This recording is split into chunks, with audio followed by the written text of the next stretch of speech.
gentlemen, before our dinner service begins this evening, please remain standing for a prayer by His Eminence Archbishop Nikitas. Της ουρανής, αγιαστεί το όνομά σου, ελευθέρω η βασιλεία σου, γεννηθεί το θέλημά σου, όσο την ορνό και επί της γης, προλάβουν ημών των εκδήλωσεων, δώσει μισήμα, και άφησε μην των φιλήνων ημών, όπως και εμείς τα θεία με τους οφειλέτες ημών, και εμείς ελέγχεις μας εις πειρασμών, αλλά ρίξε ημάς από το κόκκινο. Χριστέ ο Θεός ημών ευλόγησο τη γνώση δικό τον δούλο σου, και άγιος η πάντοτε νύν και τους όνους του αιώνων αμήν. May Christ our God bless the food and the drink of his servants, for he alone is blessed for the ages of ages, and may he also bless and grant that in our days and times we shall see a free, liberated, and united Cyprus. Yeah.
Ladies and gentlemen, I'm Antonia Michaelides. I am a third-generation British Cypriot and a member of the Secretariat of the National Federation of Cypriots in the UK, and it is my great honour to be your MC for this evening. It is so incredible to welcome 500 of you here to tonight's event, a celebration of Cyprus, and there is so much to celebrate. Firstly, we are here to celebrate belatedly the significant milestone of 60 years of independence for the Republic of Cyprus. Unfortunately, the pandemic delayed our celebrations, so we have now passed the 62nd anniversary. We also celebrate the immense contribution of our vibrant Cypriot diaspora here in the UK, that all of us here tonight can be proud to be a part of. Ladies and gentlemen, please could we have a round of applause for our first speaker, the President of the Federation, Mr. Christos Karaolis.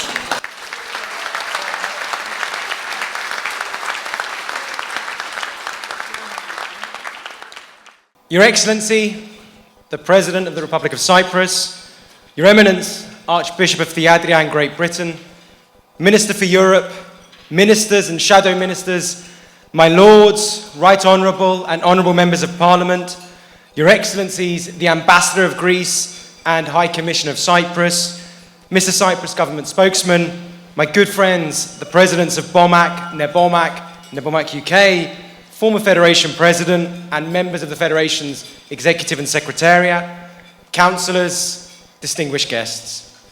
On behalf of the National Federation of Cypriots, I would like to welcome you to this evening's celebration of Cyprus. We originally planned this event to mark the 60th anniversary of the independence of the Republic of Cyprus. However, a global pandemic and the sad passing of Her late Majesty Queen Elizabeth II means that we now have another 2 years of independence that we can celebrate tonight. It is an honour to have with us tonight President Anastasiadis, accompanied by the First Lady of Cyprus,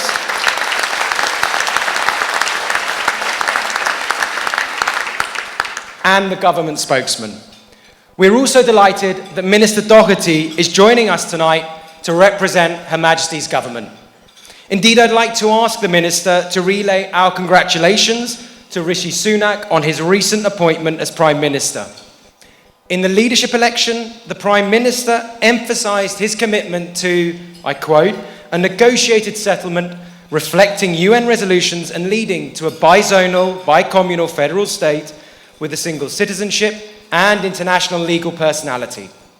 We hope that he takes this interest in Cyprus into number 10, and we are ready and willing to work with him, the government, the opposition, and parliamentarians through the Cyprus APPG to deliver this ambition, as the Federation has been doing for the last 48 years.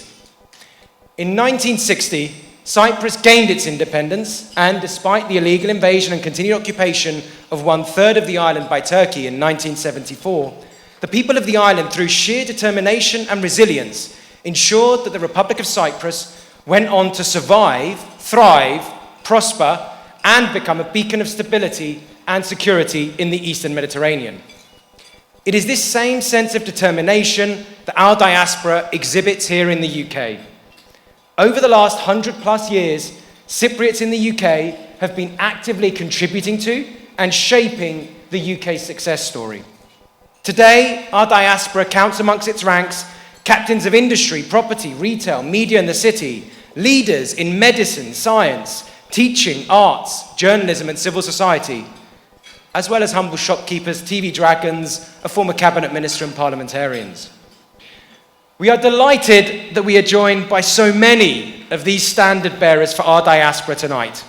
It is truly incredible to see the breadth and depth of talent that our diaspora has to offer, and it's inspiring to hear the personal stories of adversity and challenge that they overcame to succeed. I'd like to take this opportunity to thank all these individuals for proudly representing our diaspora in their respective sectors, for their willingness to share their words of wisdom and mentor the next generation, and of course, for their support for the National Federation of Cypriots in the UK. It is often said that another Cyprus lives outside the island, and our diaspora is testament to that. Whilst we may not live on the island, or in many cases have been born on the island, we cherish the language, religion, culture, and traditions. Mr. President, I know that you have always had a deep passion for our diaspora. So on behalf of all of us, I would like to express our gratitude for your unstinting support. And that support has been consistent across your government. So I'd like to say a special thank you to the Presidential Commissioner, Fotis Fotiou, for his steadfast and close collaboration over the years. Whilst there is much to celebrate about the success story of Cyprus and our diaspora, there is still the open wound of the continued occupation. This is a deeply personal wound for many in our diaspora who are refugees or children of refugees from the Turkish invasion in 1974. And nearly 50 years later, another invasion on European soil in Ukraine has once again brought into sharper focus the idea that might is right must not be allowed to prevail. And just as the UK has led the international response against Russia and rejected its expansionist proclamations, the UK must hold Turkey to the same standards. The National Federation continues to ensure that the Cyprus issue remains on the political and parliamentary agenda by frequently engaging with the government, opposition, all UK parliamentary parties, individual parliamentarians, and of course providing the Secretariat for the now 48-member strong all-party parliamentary group for Cyprus. And I'm delighted that we have so many of our parliamentary friends with us tonight who've taken time out of their busy schedules to join us. Our community and Cyprus are indebted to you. Thank you very much.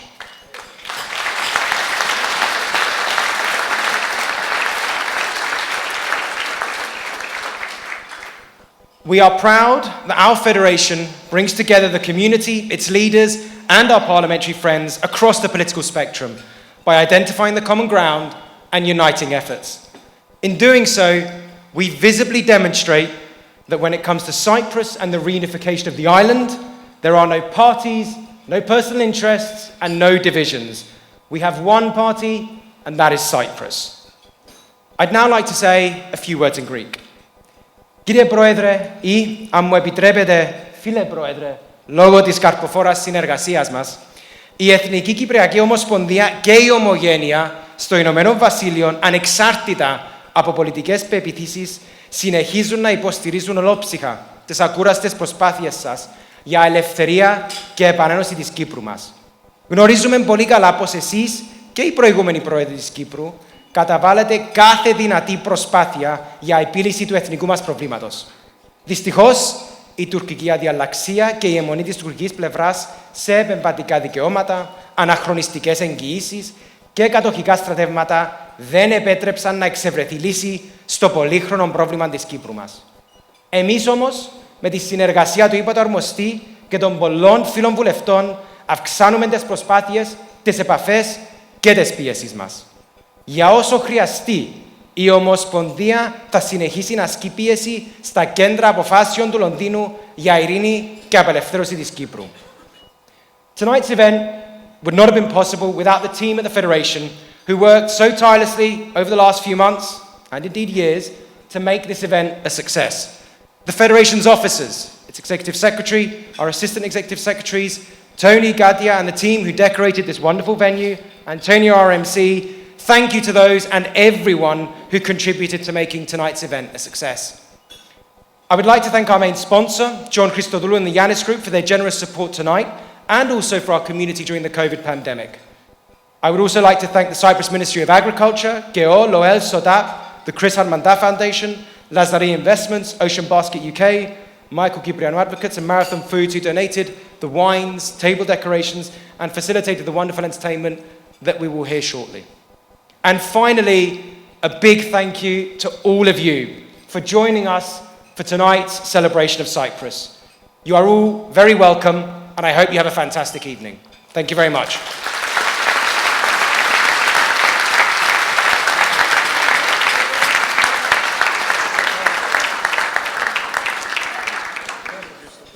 Thank you, Mr. Garolis. And also congratulations to you and your team on organising such an incredible event this evening. And now, please welcome our next speaker, the Shadow Minister for Europe, Mr. Stephen Doughty.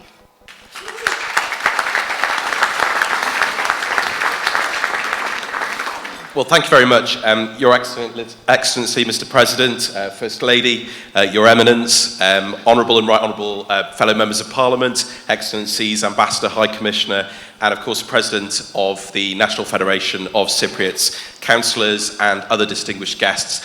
It's a real pleasure to be with you here this evening, and I bring greetings from the Leader of the Opposition, the Leader of the Labour Party, Keir Starmer, my colleague, the Shadow Foreign Secretary, David Lammy, and I'm particularly delighted to be joining with you here this evening in person with Shadow Foreign Ministers Fabian Hamilton, Bambos Charalambos and Lord Collins to belatedly celebrate the independence of Cyprus, the 60th anniversary, and of course the wonderful contribution of the Cypriot diaspora to the UK, which is a very personal matter for me because I'm proud to have an absolutely wonderful Greek Cypriot community in Cardiff, in my own constituency of Cardiff South and Penarth. Indeed, I live just 5 minutes away from the Greek Orthodox Church in my own community and the Greek Cypriot Centre, and have local councillors from the community as well. So this is a matter that's very personal to my own heart and my own community in Cardiff and Wales.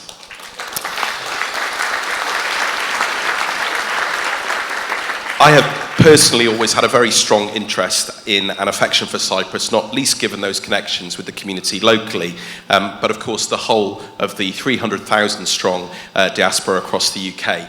And the contribution of Cypriots to the fabric of the United Kingdom over the last 100 or more years has been immeasurable. And today is all about celebrating that contribution and recommitting ourselves to the joint future that the United Kingdom and Cyprus both strive for. Today, we absolutely see Cyprus as a stable, secure and crucial ally of the United Kingdom in so many areas globally, in what is of course a deeply unpredictable and volatile global landscape.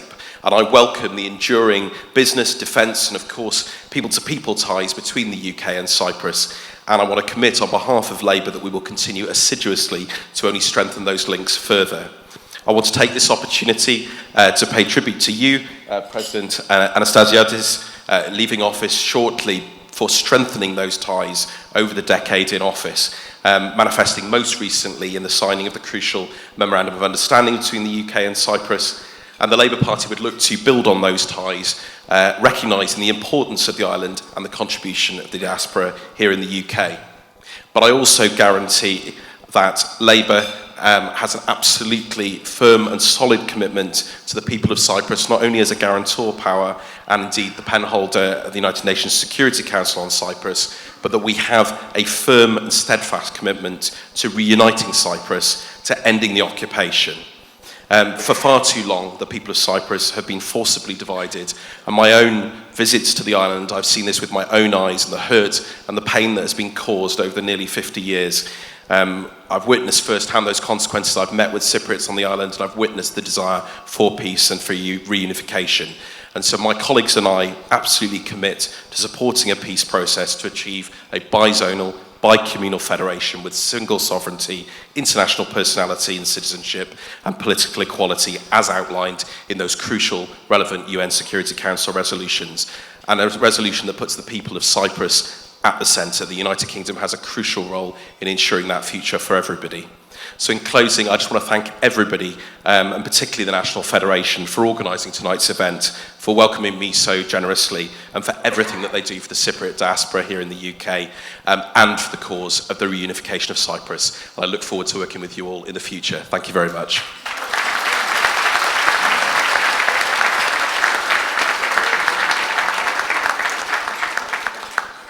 Thank you, Mr. Doughty. It is our great honour to have you join us tonight. And now, please welcome our next speaker, Europe Minister, Mr. Leo Doherty.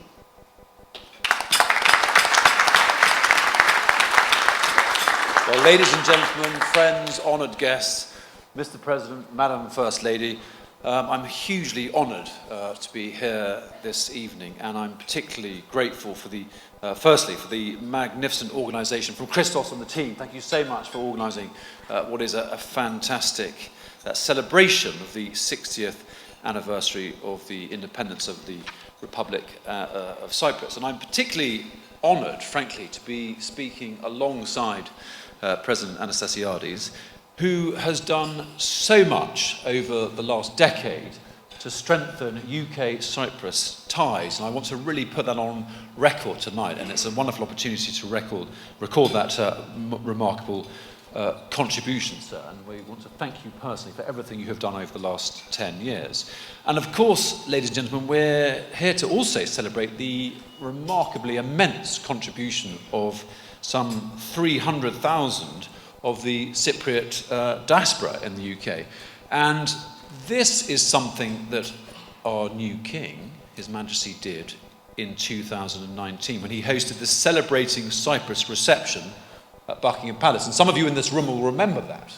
And His Majesty did that in order to, in his own words, recognise the indispensable contribution of British Cypriots to the UK and the Commonwealth throughout the last century, including both world wars. And what a remarkable and marvellous contribution and testament from His Majesty the King, and something we can all agree with, I'm sure. Now, of course, the bilateral relationship between the United Kingdom and Cyprus is, we all know, both historic and modern. And we were particularly honoured when in November our foreign ministers signed with the President a new agreement ushering in an era of closer relations. And we hope this new agreement will enhance diplomatic, security, economic and educational ties between us. We hope it will strengthen cooperation in digital governance, law and defence and security, and also on urgent global challenges such as climate change and our collective efforts to resist the outrageous Russian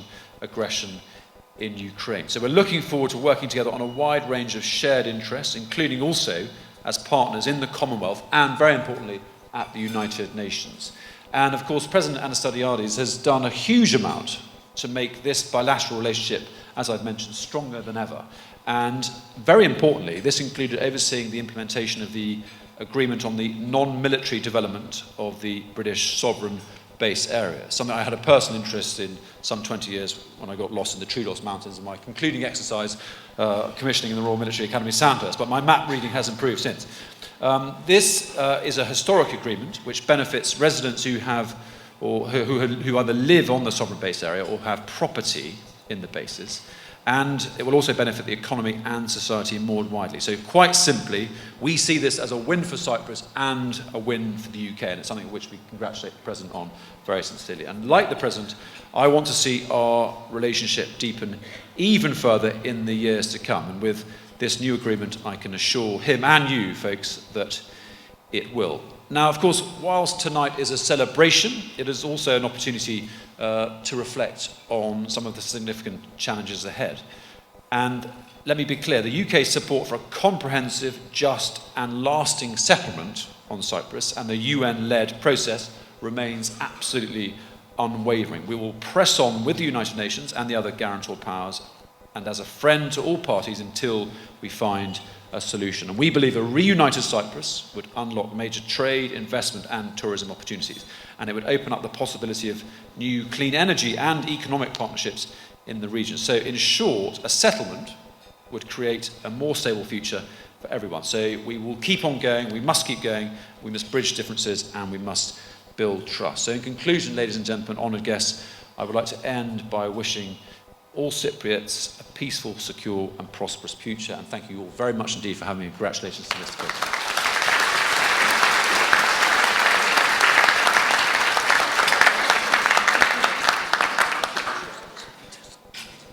Thank you, Mr. Doherty, and thank you for joining us this evening.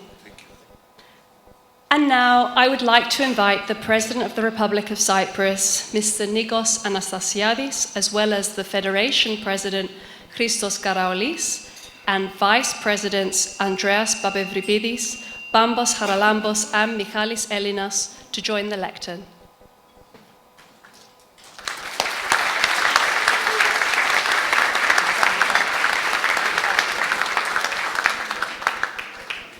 Mr. President, in just over a month, you leave office after a decade in service and many more in public life. So on behalf of all of us at the Federation and our community who are all here, we'd like to say a big thank you with this silver engraved plaque of Cyprus. We want to say thank you for the trust you've placed in us. Thank you for the support you've given us. And most importantly, thank you for your tireless efforts to deliver what all Cypriots want, a free and reunited Cyprus. Thank you.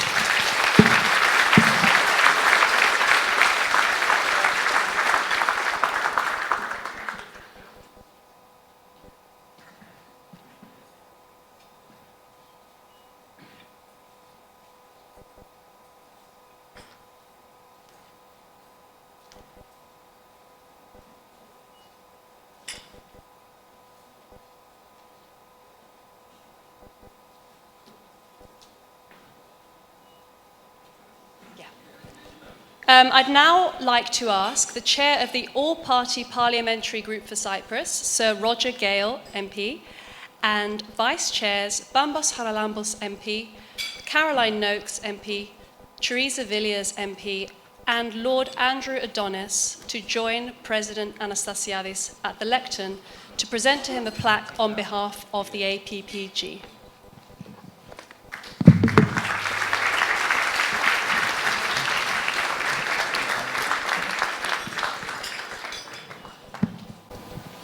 Mr. President, Madam First Lady, Your Eminence, Your Excellencies, the Greek Ambassador, and my friend, the High Commissioner Andreas Kakouris, the Chairman of the Federation, distinguished guests, ladies, gentlemen. I checked the records, and I was surprised, but not very surprised, to find that I'm rather older than your president. But then I'm older than most people. But I then discovered that although I am older than your president, he has served in Parliament and then in government for longer than I have been in Parliament, by a couple of years. I found that rather galling, as a matter of fact. But what I would like to say to you, sir, is that over the years I've been privileged to enjoy your friendship, and I have come to know you as a man of enormous determination who has given dedicated service to your island and its communities for getting on for half a century.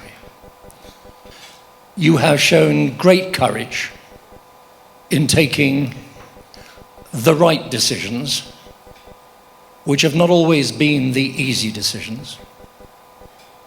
And you have sought to see through a process that you and your friends have found immensely frustrating. I still hope that the day will come when we shall see together a united Cyprus. I am honoured to be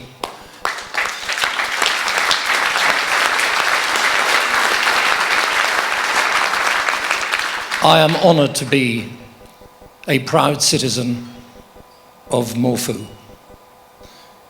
I want to see the day when you, sir, and I can walk down the streets of that city in freedom and in peace, as any two people anywhere in the civilized and democratic world ought to be able to do. But from your friends in the all-party parliamentary group, which is non-party political and non-partisan, I can only say that we shall stand with you and fight for you and give you our support for as long as it takes. Thank you very much indeed.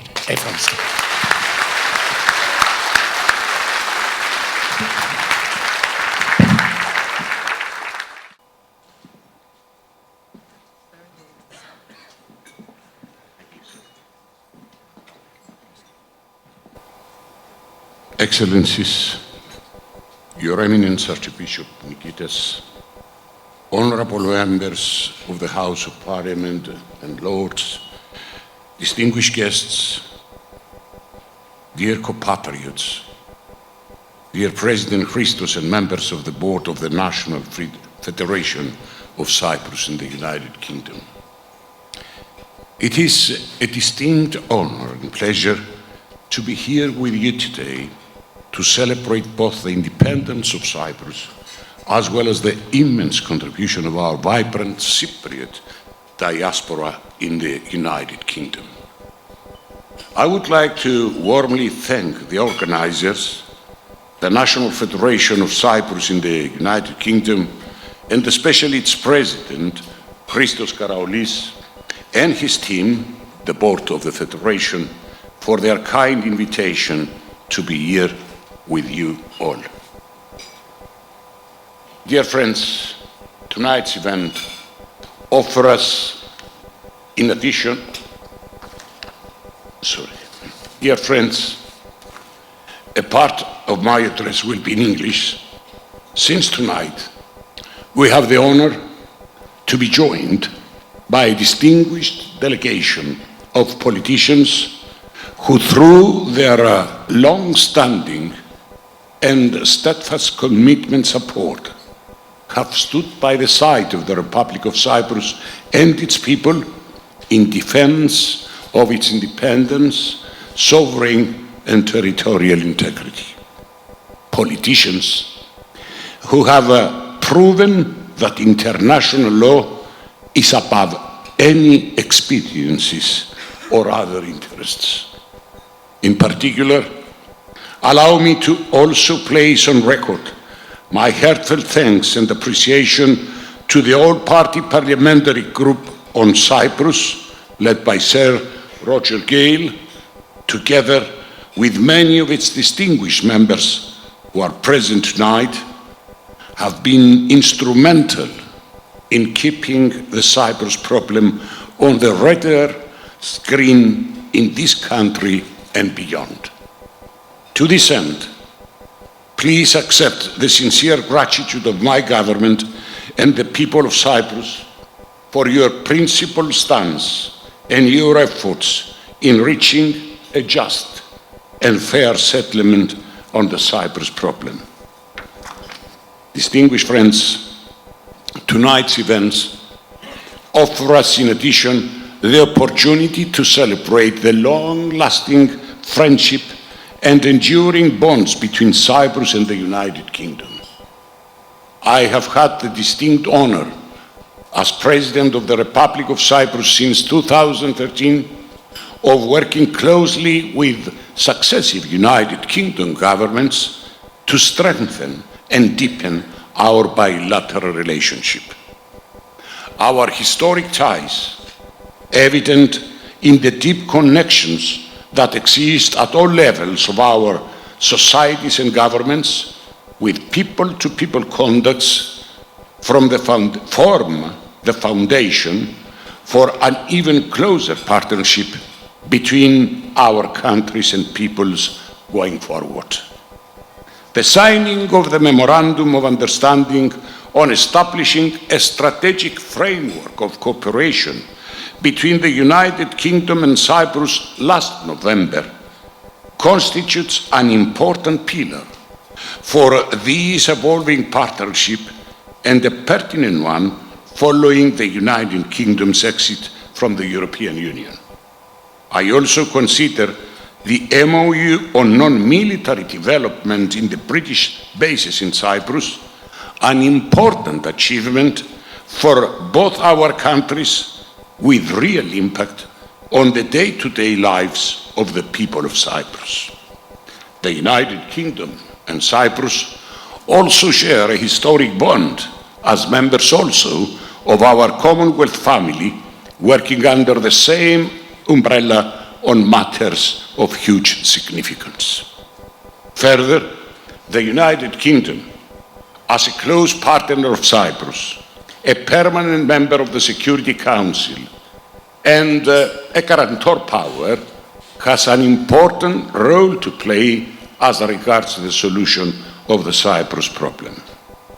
Dear Sir Roger Gale and distinguished friends of the all-party parliamentary group on Cyprus, I consider tonight's distinct honor by your all-party parliamentary group as a recognition of both the successful efforts this past decade I and my government exerted in further strengthening the relationship between our countries and the tireless efforts I also exerted in order to reach a just, viable and permanent solution on the Cyprus problem to the benefit of Greek and Turkish Cypriots as per your long-standing aspiration as well. Αγαπητές φίλες και φίλοι, αγαπημένοι συμπατριώτες, αισθάνομαι ξεχωριστή συγκίνηση αλλά και χαρά που μου δίνεται η ευκαιρία να παρευρεθώ σε αυτή την πραγματικά μεγαλειώδη εκδήλωση για να τιμήσουμε την εγκαθίδρυση της Κυπριακής Δημοκρατίας αλλά και τη δική σας συνεισφορά στους αγώνες για απελευθέρωση και επανένωση της πατρίδας μας.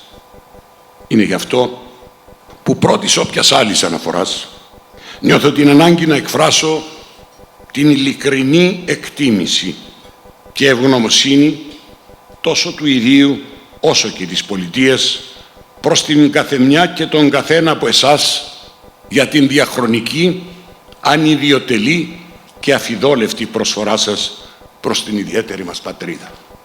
Προσφορά η οποία χαρακτηρίζει τις πολυσχηδείς δράσεις, τις πολυεπίπεδες δράσεις που αναπτύσσεται επιδεικνύοντας ιδιαίτερο ενδιαφέρον για την πρόοδο και την ευημερία της Κύπρου μας. Και τούτο χωρίς σε καμιά των περιπτώσεων να σας κρατά μακριά από την δημιουργική δραστηριοποίηση και προσφορά στη χώρα που διαμένετε. Αντιθέτως, μέσα από τις ικανότητες που σας διακρίνουν, πετύχετε να διαπρέψετε, να καταξιωθείτε και ταυτόχρονα να ενσωματωθείτε, δημιουργώντας στις τοπικές κοινωνίες, αναδεικνύοντας και τιμώντας τον ελληνισμό της διασποράς, αλλά και την καταγωγή σας. Αγαπημένες φίλες και φίλοι, όπως έχω προαναφέρει, ιδιαίτερα είναι τα αισθήματα που με διακατέχουν, καθώς είναι η τελευταία επαφή που έχω μαζί σας, υπό την ιδιότητα του Πρόεδρου της Κυπριακής Δημοκρατίας, το ύπατο αξίωμα της χώρας που ο Κυπριακός λαός μου έδωσε 2 φορές την τιμητική εντολή να υπηρετήσω. Μια εντολή που με την εμπιστοσύνη, την υπομονή και επιμονή του κυπριακού ελληνισμού αλλά και του απανταχού ελληνισμού, κυπριακού ελληνισμού, επέτρεψε στην κυβέρνηση μου με επιτυχία να αντιμετωπίσει τις κρίσεις που κληθήκαμε να αντιμετωπίσουμε και να διαχειριστούμε την τελευταία δεκαετία.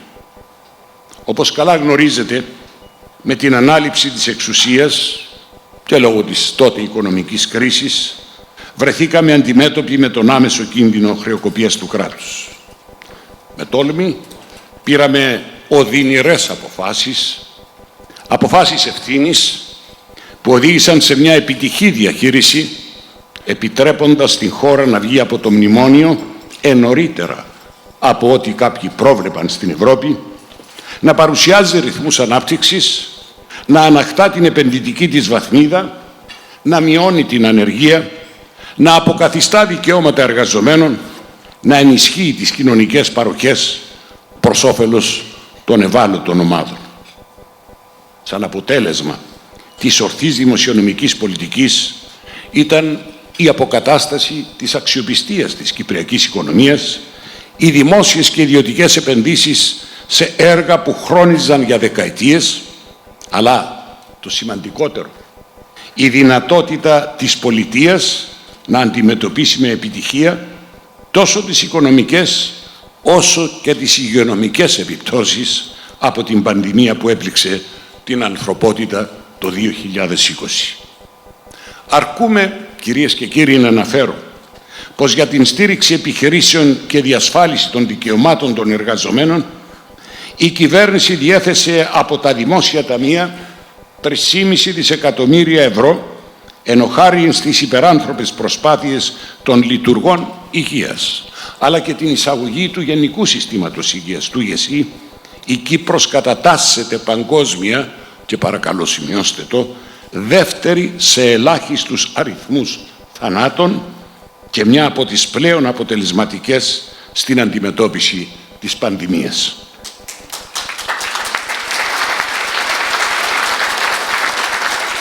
Δυστυχώς, την παγκόσμια δοκιμασία υγείας ακολούθησε η εισβολή της Ρωσίας στην Ουκρανία, με αποτέλεσμα πέραν των πληθωριστικών τάσεων που προκλήθηκαν από την πανδημία να έχουμε και τις αρνητικές οικονομικές επιπτώσεις από τις κυρώσεις που επιβάλλονταν από την Ευρωπαϊκή Ένωση και σωρίας άλλων κρατών εναντίον της Ρωσίας.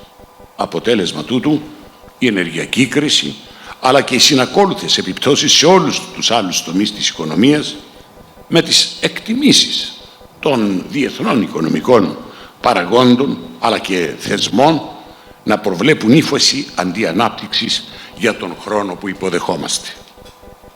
Αγαπημένες φίλες και φίλοι, παρά τις αρνητικές οικονομικές συνέπειες που καταγράφονται σε παγκόσμια κλίμακα, η μικρή μας πατρίδα κατόρθωσε με επιτυχία να τις διαχειριστεί, καταγράφοντας φέτος ρυθμούς ανάπτυξης 5,8%, διπλάσιους δηλαδή του μέσου όρου της Ευρωπαϊκής Ένωσης, ενώ για το 2023, που προβλέπεται να είναι χρόνος ύφεσης, η ανάπτυξη της Κύπρου, της οικονομίας της Κύπρου, θα κυμανθεί στο 3 με 3,5%. Ταυτόχρονα, ο προϋπολογισμός του 2023, παρά τις αυξημένες αναπτυξιακές δαπάνες, παρουσιάζει πλεονάσματα, παραδίδουμε πλεονασματικό προϋπολογισμό, ενώ η ανεργία που σήμερα περιορίζεται στο 6,8% αναμένεται να κυμανθεί τα επόμενα 2 χρόνια σε ποσοστό πλήρους απασχόλησης. Συμπατριώτες και συμπατριώτες, νιώθω ιδιαίτερα ικανοποίηση, αλλά αν θέλετε με σεμνότητα λέω και περηφάνεια, γιατί στο τέλος της θητείας μου θα παραδώσω ένα κράτος, πρώτον, οικονομικά εύρωστο και ισχυρό, όπως αναγνωρίζεται τόσο από την Ευρωπαϊκή Ένωση και το Διεθνές Νομισματικό Ταμείο, όσο όμως και από διεθνείς οίκους αξιολόγησης, οι οποίοι καταγράφουν την ισχυρή δυναμική της κυπριακής οικονομίας. Δεύτερον, αποτελεσματικό στην αντιμετώπιση και προστασία των ευάλωτων, με κατοχυρωμένο το ελάχιστο εισόδημα, εγγυημένο τον κατώτατο μισθό, αλλά και τις συντάξεις που πρέπει να είναι πάνω του ορίου της φτώχειας. Ενώ με σωρή άλλων μέτρων θα ήταν αδύνατο να κάνω εκτενή αναφορά και γνωρίζω πως ο χρόνος μου είναι περιορισμένος, θεμελιώσαμε ένα πραγματικό κράτος πρόνοιας που δεν παραλείπει να λαμβάνει υπόψη την πολύτεκνη μάνα, που δεν παραλείπει να λαμβάνει υπόψη την αποκατάσταση των δικαιωμάτων των εργαζομένων, που από φέτος η οποιαδήποτε αποκοπή έρεται, που δεν παρέλειψε να λάβει υπόψη τις ανάγκες της οικογένειας, που δεν παρέλειψε να λάβει υπόψη τις ανάγκες των όσων έχουν ανάγκη της συμβολής και συνδρομής του κράτους. Είμαι ακόμα ικανοποιημένος γιατί θα παραδώσω ένα κράτος που διαθέτει επιτέλους ένα σύστημα υγείας για όλους, χωρίς αποκλεισμούς, μέσω της εφαρμογής του Γενικού Συστήματος Υγείας. Ενός συστήματος που αποτέλεσε την μεγαλύτερη κοινωνική μεταρρύθμιση, βασισμένο στην φιλοσοφία της κοινωνικής αλληλεγγύης, έχοντας στο επίκεντρο τον ασθενή, τον άνθρωπο. Τέταρτον, το ίδιο νιώθω γιατί θα παραδώσω με μια ανασυγκροτημένη δομή διοίκησης, μέσα από σημαντικές μεταρρυθμίσεις, με την δημιουργία υφυπουργείων για καλύτερη λειτουργία του κράτους, με σωρή άλλων μεταρρυθμίσεων που αφορούν την τοπική αυτοδιοίκηση, την δημόσια υπηρεσία, την ηλεκτρονική διακυβέρνηση, την ενέργεια, την δικαιοσύνη, τους τομείς της γεωργίας και της παιδείας, τους τομείς της καινοτομίας. Πέμπτον, που διαθέτει ένα νέο σύγχρονο σύστημα απονομής της δικαιοσύνης, μέσω της συστηματικής αύξησης του αριθμού των δικαστών, της σύστασης αριθμού νέων εξειδικευμένων δικαστηρίων, αλλά και την ολιστική μεταρρύθμιση της δικαιοσύνης με την δημιουργία πρόσθετα του ανωτάτου και του συνταγματικού δικαστηρίου, αλλά και του εφετείου, κατά τρόπον που να επιτρέπεται η σύντομη εκδίκαση των υποθέσεων. Έκτον, που διαθέτει την ίδια ώρα αυστηρούς μηχανισμούς πάταξης της διαφθοράς μέσα από 52 στοχευμένες δράσεις που περιλαμβάνουν μεταξύ άλλων την σύσταση της ανεξάρτητης αρχής κατά της διαφθοράς, την διασφάλιση της διαφάνειας της διαδικασίας λήψης αποφάσεων του δημόσιου και ευρύτερου δημόσιου τομέα και την προστασία μαρτύρων δημοσίου συμφέροντος. Ένα άλλο στοιχείο είναι με έργα ανάπτυξης που υπερβαίνουν τα 4,5 δισεκατομμύρια ευρώ, οδηγηθήκαμε στην αναγέννηση και αναμόρφωση του συνόλου των δήμων και κοινοτήτων. Σε αυτό μπορεί να είστε μάρτυρες από τις κατά καιρούς επισκέψεις που πραγματοποιείτε είτε στην Πάφο, είτε στη Λεμεσό, είτε στη Λευκοσία, τη Λάρνακα, την Αμόχωστο, είτε και στις κοινότητες από όπου κατάγεστε. Ένα άλλο στοιχείο είναι με σημαντικά ενισχυμένη και αποτελεσματική αμυντική θωράκιση. Ένα έργο που θεωρούσα καθήκον μου, με την δημιουργία ενός σύγχρονου ημιεπαγγελματικού στρατού, μειώνοντας ταυτόχρονα τη θητεία των κληρωτών από 24 σε 14 μήνες, ενώ υλοποιήθηκαν τα μεγαλύτερα επενδυτικά προγράμματα σε εξοπλισμούς που για λόγους ευνόητους δεν επιθυμώ να κάνω αναφορά. Τέλος, με μια πολυεπίπεδη και αξιόπιστη εξωτερική πολιτική, αναβαθμίζοντας, αλλά και το σημαντικότερο, θωρακίζοντας την κρατική μας οντότητα, έχουμε καταστήσει την Κύπρο πυλώνα σταθερότητας και ειρήνης για την περιοχή και όχι μόνο. Κυρίες και κύριοι, παρά το γεγονός πως περιορίστηκα στα ελάχιστα, θα ήταν παράληψη να μην αναφερθώ και στο κληροδότημα που αφήνουμε για την επόμενη κυβέρνηση. Ένα κληροδότημα που δεν είναι άλλο από το Εθνικό Σχέδιο «Η Κύπρος το αύριο», που προβλέπει την υλοποίηση 58 επιπλέον μεταρρυθμιστικών και 75 επενδυτικών δράσεων με οικονομικό αντίκτυπο πέραν των 4,5 δισεκατομμυρίων ευρώ και την συνακόλουθη δημιουργία χιλιάδων καλά αμοιβωμένων θέσεων εργασίας.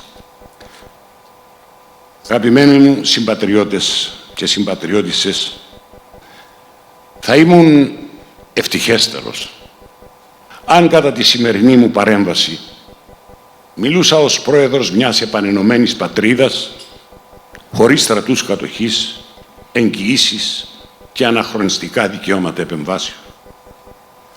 Θα ήμουν ευτυχέστερος αν μιλούσα ως πρόεδρος ενός καλά δομημένου, λειτουργικού ομοσπονδιακού κράτους, απόλυτα εναρμονισμένου με τις ευρωπαϊκές αρχές και αξίες, που θα διασφάλιζε τα ανθρώπινα δικαιώματα του συνόλου των Ευρωπαίων πολιτών, Έλληνο-Κυπρίων και Τουρκοκυπρίων, που θα έδιδε το δικαίωμα στην ελπίδα για προοπτική και συνδημιουργία, που δεν θα μιλούσαμε για βορρά και νότο, αλλά για την Ομοσπονδιακή Κυπριακή Δημοκρατία με πλήρη σεβασμό των δικαιωμάτων της καθεμιάς των κοινοτήτων, με βάση πάντα τα ψηφίσματα και αποφάσεις των Ηνωμένων Εθνών.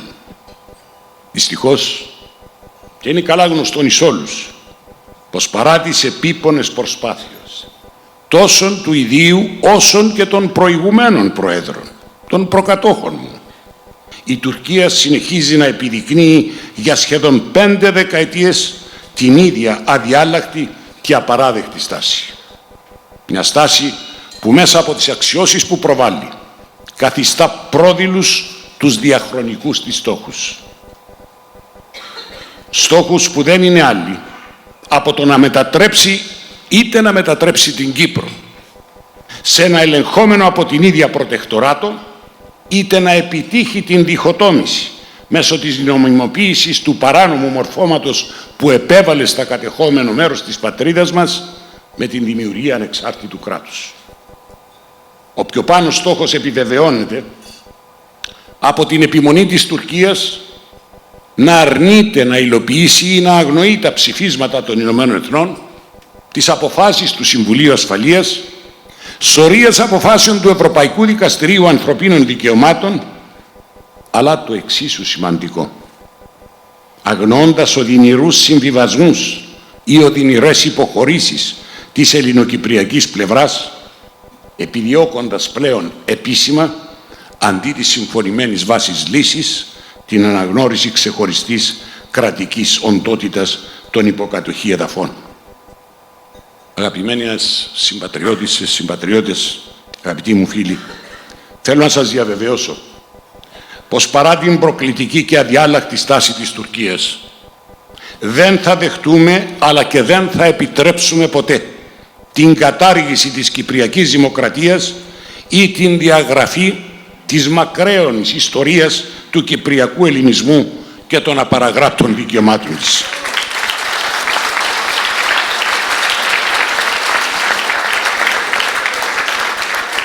Παρά τις όποιες προκλήσεις και απειλές, θα συνεχίσουμε να αγωνιζόμαστε για την απελευθέρωση και την επανένωση της πατρίδας μας, για την εξέβρεση και την εξέβρεση μιας λύσης βασισμένης στα ψηφίσματα των Ηνωμένων Εθνών και τις συμφωνίες κορυφής. Μιας λύσης που θα διασφαλίζει διάρκεια, που θα διασφαλίζει λειτουργικότητα, αλλά και απαλλαγή από εξαρτήσεις τρίτων χωρών μέσα από εγγυήσεις, επεμβατικά δικαιώματα και την παρουσία κατοχικών στρατευμάτων. Μιας λύσης που δεν θα παραγνωρίζει τις ανησυχίες των δύο κοινοτήτων, αλλά θα διασφαλίζει τα ανθρώπινα δικαιώματα του δικαίου με βάση τις αρχές και αξίες της Ευρωπαϊκής Ένωσης, κράτος μέλος της οποίας είναι η ιδιαίτερη μας πατρίδα. Αυτή, αν θέλετε, είναι και η οφειλόμενη τιμή σε όσους έδωσαν το αίμα τους για την εγκαθίδρυση, την νομιμότητα και την διασφάλιση της κυριαρχίας και εδαφικής ακεραιότητας της Κυπριακής Δημοκρατίας. Και αυτή την οφειλή και αυτό το χρέος δεν θα το προδώσουμε. Κυρίες και κύριοι, θα ήθελα για ακόμη μια φορά να εκφράσω εκ μέρους της πολιτείας και ολόκληρου του κυπριακού λαού τις ευγνώμονες ευχαριστίες για την διαχρονική και πολυδιάστατη στήριξη που παρέχεται προς τον Κυπριακό Ελληνισμό και την Κυπριακή Δημοκρατία. Στήριξη η οποία αποτελεί πηγή δύναμης για όλες τις πολιτικές δυνάμεις και τον εκάστοτε πρόεδρο, έτσι ώστε εργαζόμενοι με το ίδιο σθένος, σύνεση και αποφασιστικότητα να φέρουν σε πέρας το χρέος που όλοι έχουμε αναλάβει έναντι του Κυπριακού λαού. Καταλήγοντας, αγαπημένες φίλες και φίλοι, αγαπημένοι συμπατριώτες, θα ήθελα να εκφράσω την οφειλόμενη ευγνωμοσύνη που βαθιά αισθάνομαι για την αγάπη και εμπιστοσύνη που με περιβάλλατε κατά την διάρκεια της δεκαετούς παρουσίας μου στο προεδρικό αξίωμα. Κάτι που εκφράζεται μέσα από την τιμητική διάκριση που μου απενεμήθη απόψε. Μια διάκριση που για μένα αποτελεί και θα αποτελεί την σφραγίδα του μεταξύ μας αλληλοσεβασμού, της μεταξύ μας αγάπης που κτίσαμε όλα τα χρόνια της παρουσίας μου στην πολιτική ζωή του τόπου. Συμπατριώτες και συμπατριώτες, εύχομαι ο νέος χρόνος να είναι καθοριστικός για ένα μέλλον ειρήνης και ευημερίας για την Κύπρο μας, αλλά και στην καθεμιά και στον καθένα από εσάς εύχομαι να αποτελέσει μια δημιουργική και γεμάτη υγεία χρονιά. Σας ευχαριστώ θερμά για την αγάπη, για τη στήριξη, για την συμπαράσταση στην πατρίδα μας. Να είστε πάντα καλά. Ευχαριστώ θερμά.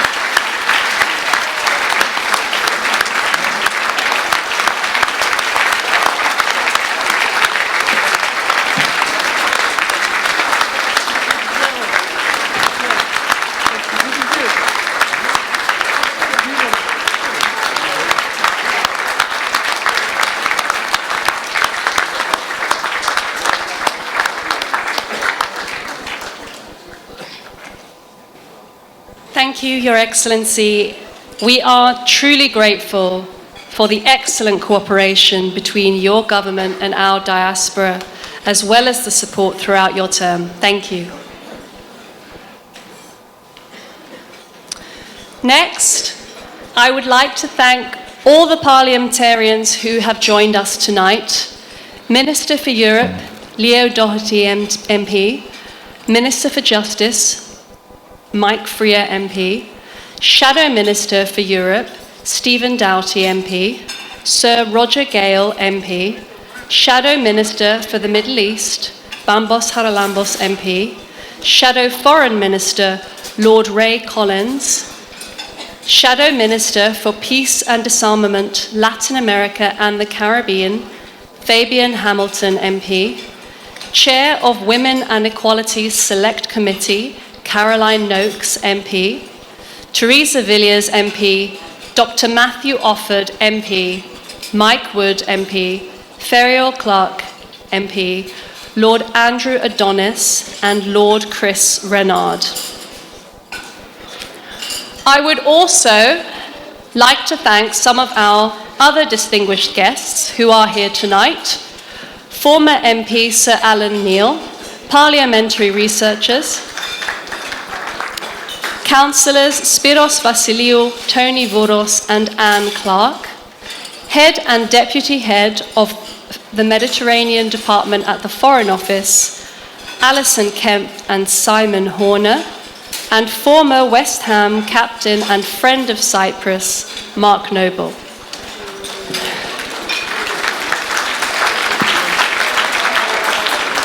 And of course, the standard bearers for our diaspora that Christos referenced earlier, John Christodoulou, Theo Paphitis, Professor Kypros Nikolaidis, Dame Janet Paraskeva, Andrea Zafiragou, Konstantin Gojas, Len Lazari, Dr. Linda Papadopoulos, Tom Toumazis, Dimitris Zopos and Tony Yerolemu, to name very few. Thank you, all of you, for joining us tonight, and in fact, thank you to each and every one of you for celebrating with us this evening.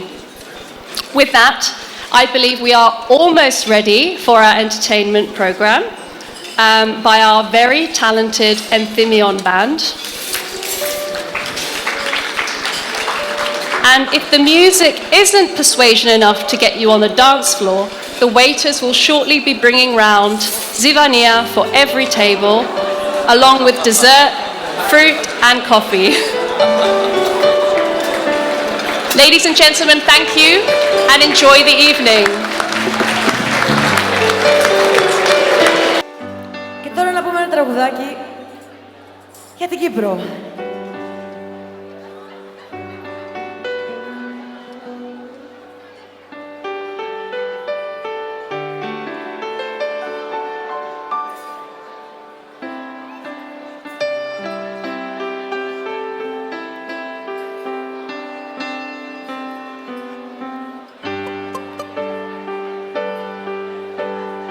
Γη της λεμονιάς, της ελιάς,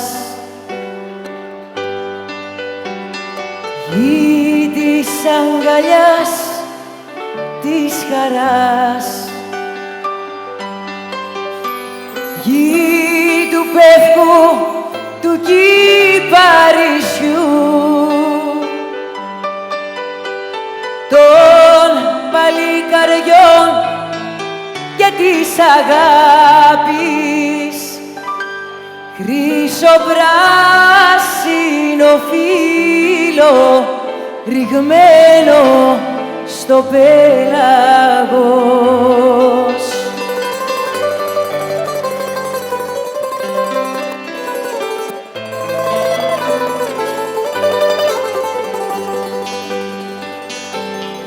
Γη του ξεραμένου λιβαδιού, γη της πικραμένης Παναγιάς, γη του λίβα τα δίκου χαμού, τα αγριού καιρού των ηφαιστειών, χρυσοπράσινο φύλλο ρηγμένο στο πέλαγος.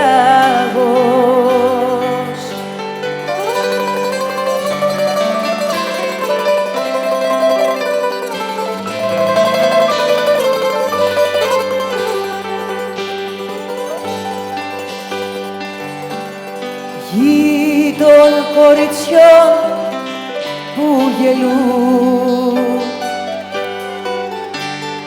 γη των αγοριών που μεθούν, γη του μύρου του χαιρετισμού, γη μπρος της αγάπης και των ήρου, χρυσοπράσινο φύλλο ρηγμένο στο πέλαγος.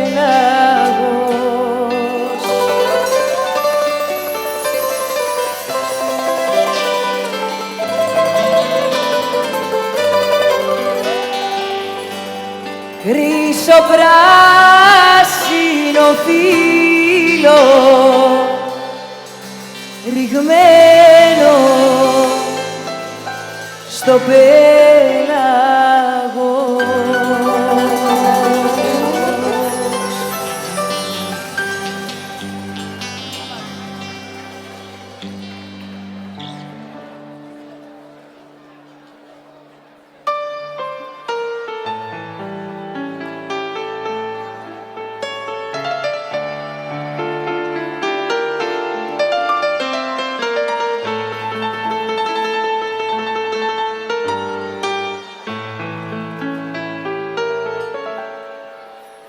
Αστέρι μου, φεγγάρι μου, της άνοιξης κλονάρι μου, κοντά σου θα έρθω πάλι, κοντά σου θα έρθω μια αυγή για να σου πάρω ένα φιλί και να με πάρεις πάλι.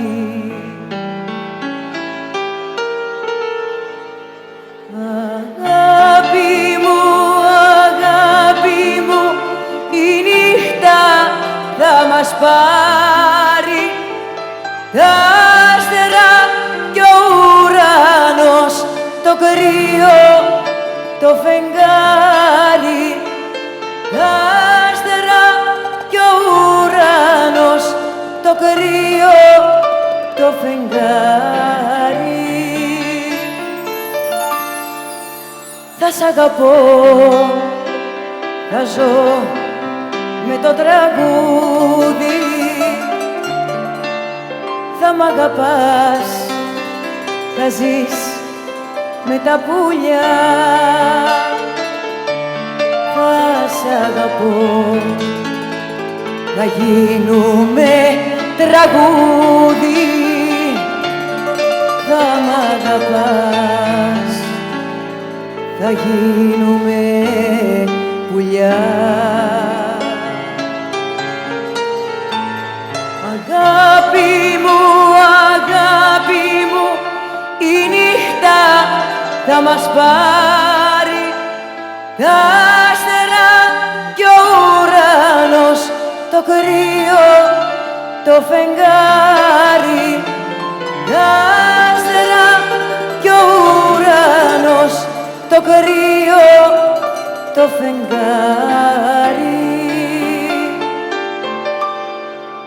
Θα σ' αγαπώ, θα ζω με το τραγούδι, θα μ' αγαπάς, θα ζεις με τα πουλιά. Θα σ' αγαπώ, θα γίνουμε τραγούδι, θα μ' αγαπάς, θα γίνουμε πουλιά.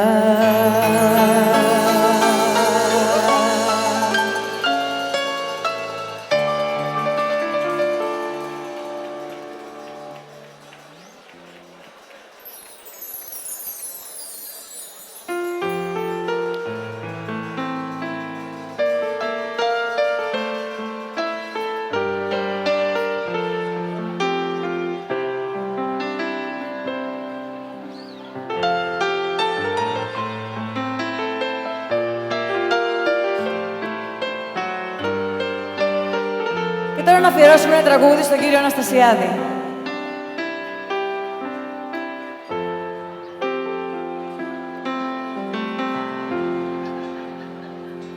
Πολύ με πίκρανες ζωή, μακριά θα φύγω ένα πρωί, θα ανέβω σε ένα αεροπλάνο να δω τον κόσμο από εκεί πάνω. Όταν κοιτάς από ψηλά μοιάζει η γη με ζωγραφιά κι εσύ την πήρες σοβαρά, κι εσύ την πήρες σοβαρά. Μοιάζουν τα σπίτια με σπιρτόκουτα, μοιάζουν με ρημίγια οι ανθρώποι. Το μεγαλύτερο ανακτορό μοιάζει με ένα μικρούλι τρόπι. Κι όλοι αυτοί που σε επικράνανε από ψηλά σαν τους κοιτάξεις θα σου φανούν τόσο ασήμαντοι που στη στιγμή θα τους ξεχάσεις.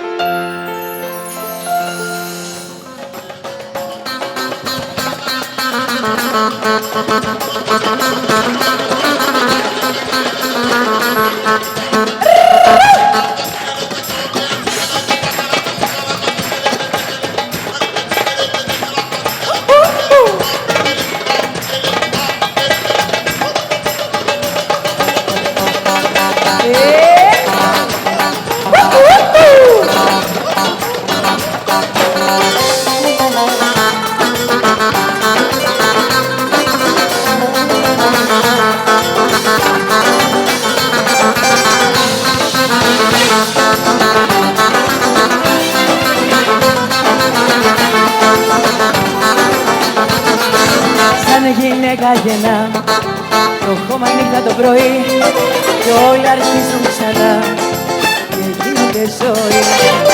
Τα πάλια κύβωτος μέσα στο κόσμο του ζωές βγάζει ακόμα νερό δυνατά, δυνατά γίναν όλα δυνατά, τα δυνατά, δυνατά, δυνατά σε ένα θέαμα τρελό. Δυνατά, δυνατά κι όπως πάνε του χορού τα βήματα με τα χέρια ανοιχτά όλα τα περιφρονώ.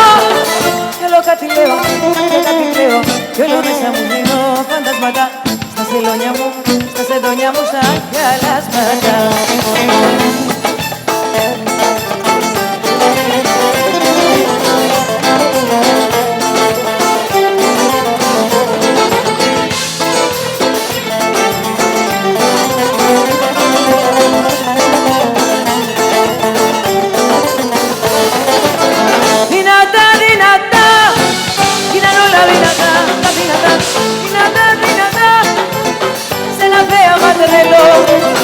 Δυνατά, δυνατά κι όπως πάνε του χορού τα βήματα με τα χέρια ανοιχτά όλα τα περιφρονώ.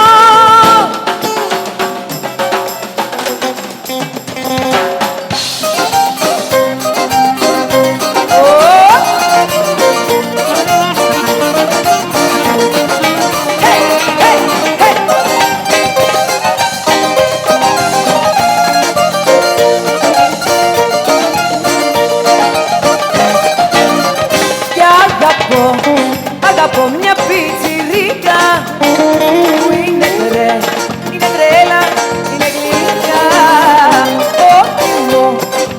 Ό,τι μου λείπει το βρήκα στη μικρή πιτσιρίκα.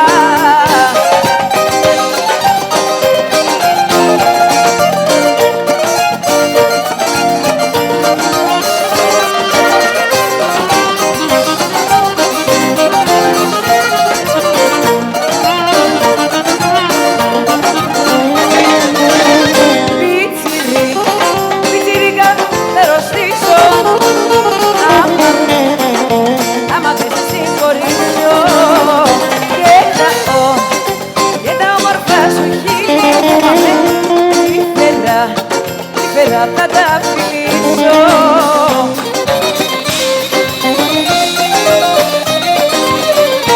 Θα πάμε ψηλά.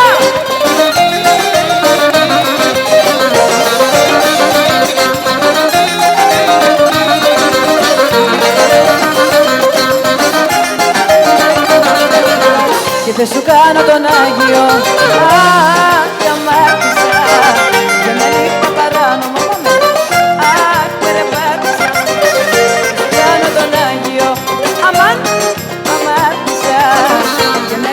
Παράνομα, αχ, περπάτησα.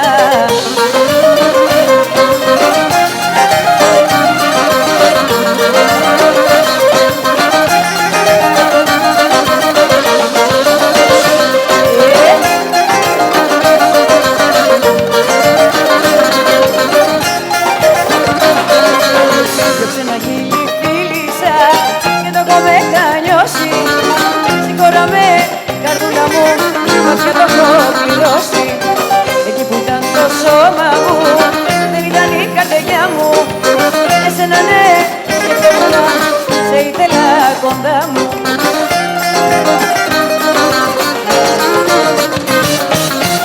Δεν σου κάνω τον Άγιο, αχ, κι αμάρτησα μια νύχτα παράνομα.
να είμαστε μαζί στις φορές που θα έρθουνε.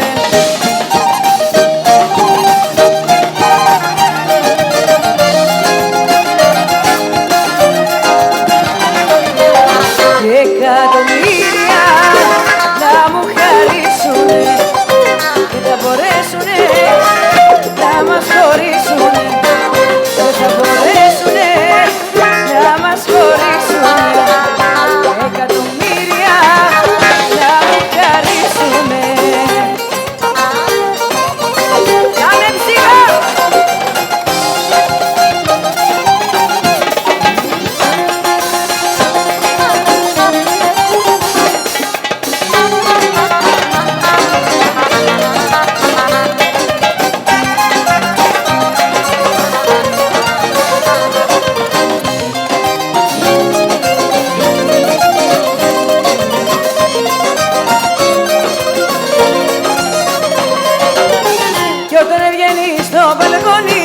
Η μανούλα σε μαλώνει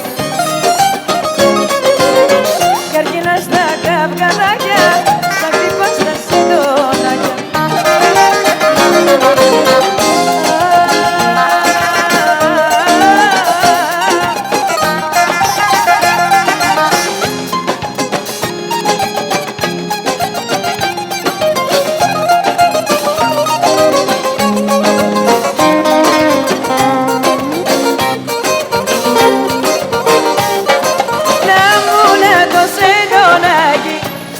Σου κρεβατάκι, να φύγει λίγο το κορμί σου και να κλέβω το φίλι σου.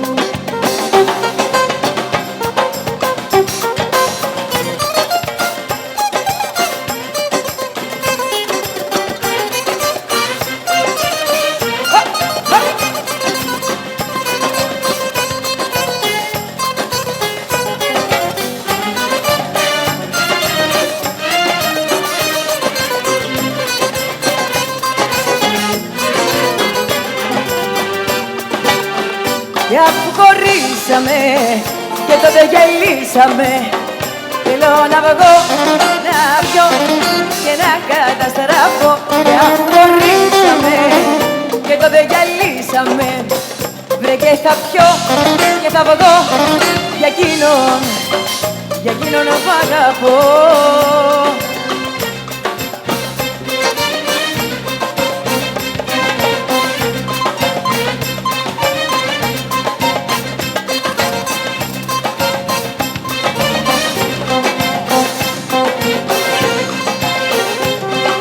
Σκότωμα αγάπη, αν σου έδινα, κοίτα για χάρη σου πως ήμουν και πως έγινα. Και πήρες παράταση, με εγκατέλειψες, μην ξαναγυρίσεις γιατί σφύριξα και έλειξες, έλειξες. Σφύριξα και έλειξες, έλειξες, έλειξες.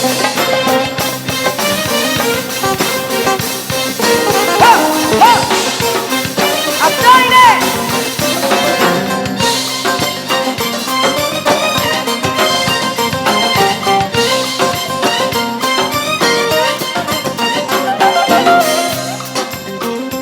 Και μου φτάνει, σ' αγαπώ με μια μάτια.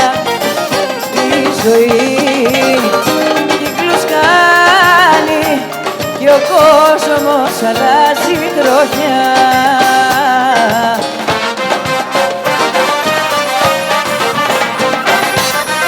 Έλα και πάμε, φύγαμε καρδιά μου, έλα μαζί μου, βρε πάρε με